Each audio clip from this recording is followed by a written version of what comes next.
Orang yang tahajud itu dijamin langsung oleh Allah, bukan hadis lagi ya, bukan hadis lagi. Dijamin langsung oleh Allah di Quran surah ke-17 ayat 79 sampai dengan 81-nya. Lihat kalimatnya. Allah menjamin akan memberikan 4 hal. Saya ulang. Allah jamin akan memberikan 4 hal pada orang tahajud, pada orang yang tahajud, yang tidak akan pernah ini diberikan pada yang tidak tahajud, sekalipun sholat fardunya khusyuk luar biasa. Ibu sholat misalnya 5 waktu sampai menangis terseduh-seduh, khusyuknya luar biasa. Anda tidak tahajud, Anda nggak dapat yang 4 ini. Ini khusus hanya untuk yang tahajud. Ya. Dan saking pentingnya tahajud ini, yang 4 ini, sampai perintah tahajud itu satu-satunya sholat sunnah yang perintahnya dilekatkan langsung dengan sholat fardu. Ya. Sholat fardu ada berapa rakaat? 17 rakaat, Masya Allah. Berapa waktu? 5 kan dalam sehari. 17 rakaat di surah ke-17. Ayat 78-nya. Ayat 78 itu perintah salat fardu. Aqimis salata liduluki syamsi ila ghasaqil laili wa qur'an al-fajri. Ada? Posisi sebelah kiri ke atas sedikit. Inna qur'an al-fajri kana mashhuda. Itu dari mulai zuhur sampai ke subuhnya. Setelah itu, ternyata salat sunnah pertama disebutkan di Quran, diisyaratkan, itu bukan rawatib. Bukan yang rawatib 12 rakaat, atau kalau zuhurnya enggak 4 bisa jadi 2, kan? 10 rakaat, ya maksimal 12. Kemudian bukan salat duha, bukan salat syuruk, tapi salat tahajud. Ayat 79-nya. Wa minal laili fatahajjad bihi, dan di antara sebagian malam, enggak usah semuanya. Kamu istirahat silahkan, kan? Istirahat dengan baik dan usahakan malam bangun ambil sebagiannya. Ya. Masya Allah, sebanyak apa sih butuh untuk memenuhi kebutuhan dunia? Udah siangnya sibuk, malamnya juga dunia juga. Kapan untuk akhiratnya? Katanya pengen masuk surga, kan? Maka disinilah kemudian dimintakan, kata Allah nggak usah semuanya, sebagian aja yang bisa kamu hadirkan.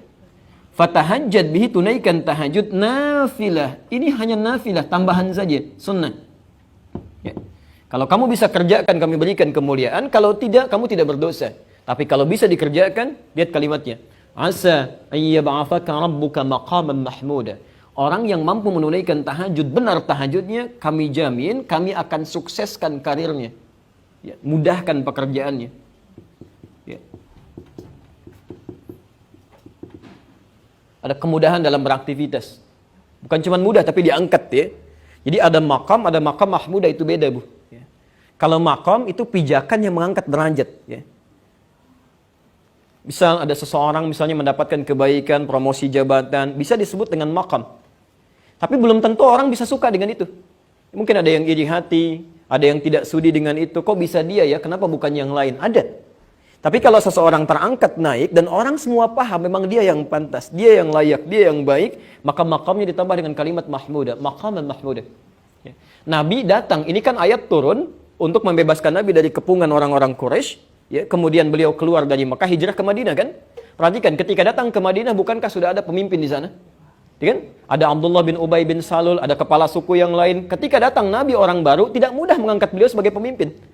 Mungkin ada yang tidak suka, tapi orang kebanyakan mengatakan beliau yang pantas, beliau yang baik dan sebagainya. Ya, pelan-pelan. Ya. Kemudian yang kedua, wa qur rabbi adkhilni mudkhala sidqin, akan dimudahkan urusan pekerjaannya, dibimbing mengawali aktivitasnya, dibimbing Allah. Ya, mengawali aktivitas. Dibimbing Allah subhanahu wa ta'ala. Masya Allah. Tidak ada yang paling nyaman, paling mudah kecuali mendapat bimbingan Allah subhanahu wa ta'ala. Di rumah tangga dapat bimbingan. Mau ke kantor dapat bimbingan.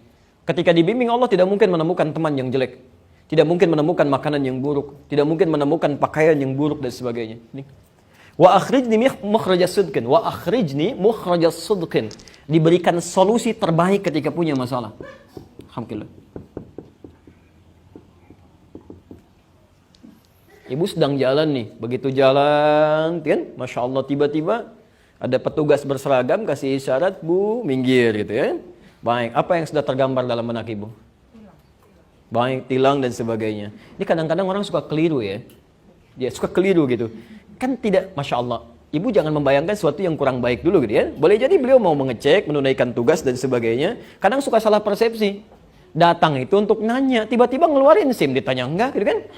Atau yang salah kaprah mengeluarkan uang misalnya, kan nggak diminta, kenapa dikeluarin? Ya. Saya pernah mau isi khutbah di daerah Kuningan, Mega Kuningan.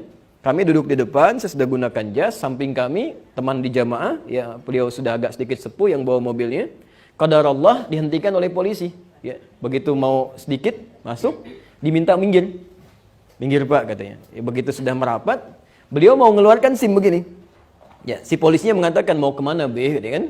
Beliau senyum, melirik kepada kami. Saya kemudian langsung saya jawab, mau Jumatan Pak. Saya khutbah gitu. Oh sudah langsung aja. Langsung aja. Lalu saya katakan kepada teman kami tadi, Pak, pertanyaannya kan mau kemana? Bukan minta SIM. Ya. Jadi kadang-kadang kita keliru dalam bersikap karena menjawab tidak sesuai dengan pertanyaan. Ya. Ibu bisa pahami nggak? Anak kita sekolah, ada pertanyaan, dijawab tidak sesuai dengan kadar pertanyaannya, salah kan? Kadang-kadang polisi belum nanya, sudah dikasih macam-macam, ya salah gitu. Ya, banyak orang baik Bu, banyak orang baik di kepolisian tuh.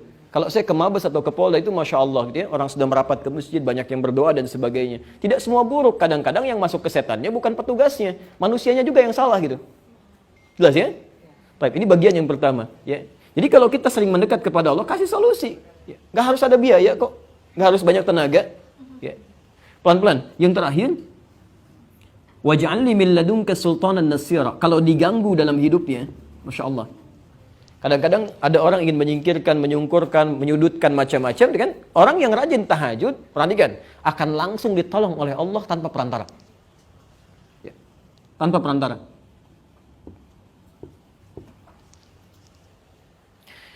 Saya agak sedikit cepat ya, karena bukan ini inti materi kita. Nah, sekarang perhatikan. Rumusnya, kalau ibu ingin menunaikan tahajud, isyarat-isyarat di fikihnya harusnya, sebelum dikerjakan tahajudnya, ini 4 ini keluarkan dulu Bu. Ibu tulis, tempelkan di samping dinding tempat kita tidur itu. Begitu Anda mulai miring ke kanan dan melihat tulisan ini, nggak punya rencana atau tidak terfikirkan tahajud pun, ibu malam bisa bangun. Bisa bangun, kan? Ya. Coba apalagi ibu tambahkan tulisan, kamu kan kesulitan, dikasih solusi kenapa nggak mau dikerjain. Ya, Nabi, Rasul, orang paling soleh, tahajud sampai bengkak-bengkak. Kamu bukan Nabi, bukan Rasul, surganya belum jelas, macam-macam dan sebagainya, nggak mau tahajud. Terus nuntut lagi pengen cepat selesai masalah. Ya, bangun, kan? Tuliskan. Ya.